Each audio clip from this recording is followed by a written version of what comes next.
തീർച്ചയായും ഖുർആനിലെ സൂറത്ത് അൽ ബഖറയിലെ 286 ആയത്ത് ശ്രദ്ധിക്കൂ. لا يكلف الله نفسا إلا وسعها لها ما كسبت وعليها ما اكتسبت ربنا لا تؤاخذنا إن نسينا أو أخطأنا ربنا ولا تحمل علينا إصرا كما حملته على الذين من قبلنا ربنا ولا تحملنا ما لا طاقة لنا به واعف عنا واغفر لنا وارحمنا أنت مولانا فانصرنا على القوم الكافرين. അല്ലാഹു ഒരാളോടും അയാളുടെ കഴിവില് കൂടുതലായി ചെയ്യാൻ കൽപ്പിക്കുകയില്ല.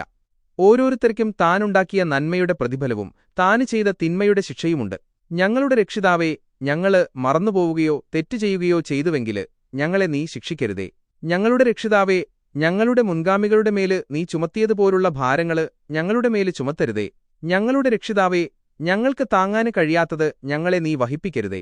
ഞങ്ങൾക്കു നീ മാപ്പ് നൽകുകയും ഞങ്ങളെ പൊറുക്കുകയും ഞങ്ങളോട് കരുണ കാണിക്കുകയും ചെയ്യണമേ. നീയാണ് ഞങ്ങളുടെ രക്ഷാധികാരി. അതുകൊണ്ട് സത്യനിഷേധികളായ ജനതയ്ക്കെതിരില് ഞങ്ങളെ നീ സഹായിക്കണമേ. ഇനിയൊരു ഹദീസ് കേൾക്കൂ.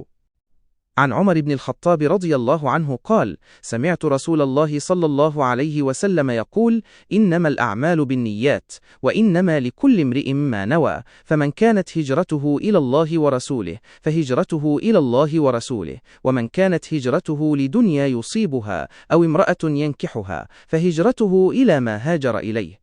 ഉമർ ബിൻ ഖത്താബിൽ റാദ് നിന്ന് നിവേദനം. നബി സുതമരി പറഞ്ഞു, തീർച്ചയായും പ്രവർത്തനങ്ങൾ നീയത്തനുസരിച്ചാണ്. ഓരോരുത്തർക്കും അവൻ കരുതിയത് ലഭിക്കുന്നു. അല്ലാഹുവിനും റസൂലിനും വേണ്ടിയാണ് ഒരാൾ ഹിജറ പോയതെങ്കിൽ അവന്റെ ഹിജറ അല്ലാഹുവിലേക്കും റസൂലിലേക്കുമാണ്. ഒരാൾ ഒരു ദുനിയാവ് കരസ്ഥമാക്കാനോ ഒരു സ്ത്രീയെ വിവാഹം കഴിക്കാനോ ആണ് ഹിജറ പോയതെങ്കിൽ അവൻ എന്തിലേക്കാണോ ഹിജറ പോയത് അതിലേക്ക് തന്നെയാണ് അവന്റെ ഹിജറ.